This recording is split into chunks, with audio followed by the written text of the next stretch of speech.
নমস্কার বন্ধুরা, আশা করি আপনারা সবাই খুব ভালো আছেন আর আমি খুব ভালো আছি। আমাদের বাড়িতে মা মনসা দেবীর আরাধনা করা হবে। এই মা মনসা দেবীর পূজাকে আমরা অরন্ধন পূজাও বলে থাকি।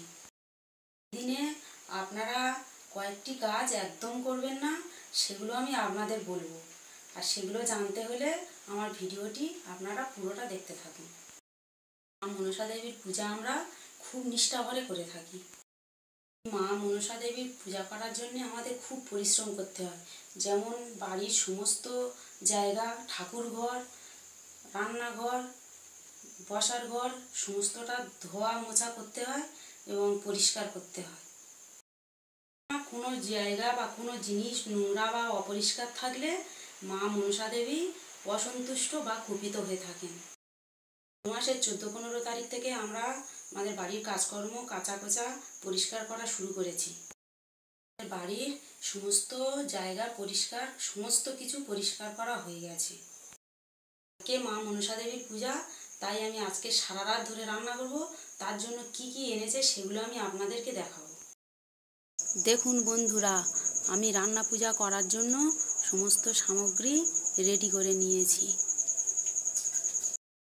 কুমড়ো তরকারি করার জন্য কুমড়ো কেটে নিয়েছি, পুঁই শাকের ডাঁটা কেটে নিয়েছি, আলু কেটে নিয়েছি, আর এখানে চিংড়ি আছে, আমি এগুলো দিয়ে কুমড়ো তরকারি করব। এখানে ইলিশ মাছ কেটে রেখেছি, এগুলো আমি ভাজা করে নেব।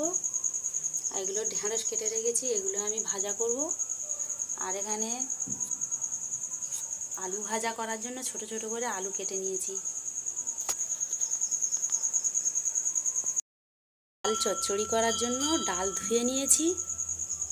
আর পায়েস করার জন্য আমি হাঁড়িতে কিছুটা গোবিন্দভোগ চাল নিয়েছি। আর পূজার ভাত করব বলে আমি নতুন মালসা করে কিছুটা চাল নিয়েছি। আর দুধ রেখেছি পায়েস করার জন্য, কাজু কিশমিশ, এখানে কাজু কিশমিশ এলাচ সমস্ত কিছু আমি রেখে দিয়েছি।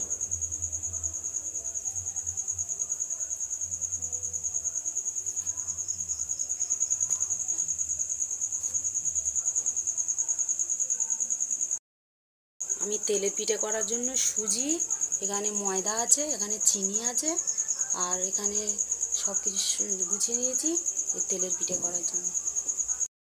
এখানে ফল মিষ্টি এনে রেখেছি, কালকে আমি এগুলো কেটে পূজার জন্য জোগাড় করে নেব। এগুলো দিয়ে রাত 10টার পর আমি পুকুর থেকে স্নান করে এসে গঙ্গা জল ছড়িয়ে উনুনের ধারে ভিজে কাপড়ে আমি সারা রাত ধরে রান্না করব। এতগুলো পদ রান্না করতে আমার প্রায় সকাল হয়ে যাবে। কি কি রান্না করলাম আর কেমন করে পূজা করব সেটা আমি আপনাদের সকালে দেখাবো। কিছু বলবো না, এখন আমি স্নান করে এসে রান্না করতে বসে যাব।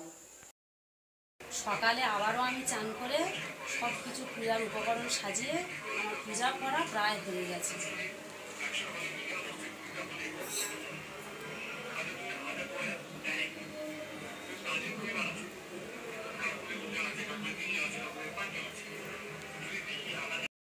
মনসার ডাল নিয়ে এসে উনুনের মধ্যে দিয়ে মা মনসা দেবীকে অধিষ্ঠাত্রী করেছি।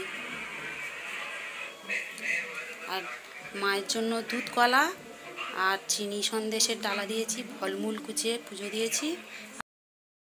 আগের জন্য আমি 8টা শাওলা পাতা উপরে পূজা দিয়েছি, উপকরণ দিয়ে পূজা দিয়েছি, সেগুলো আপনাদের দেখাচ্ছি।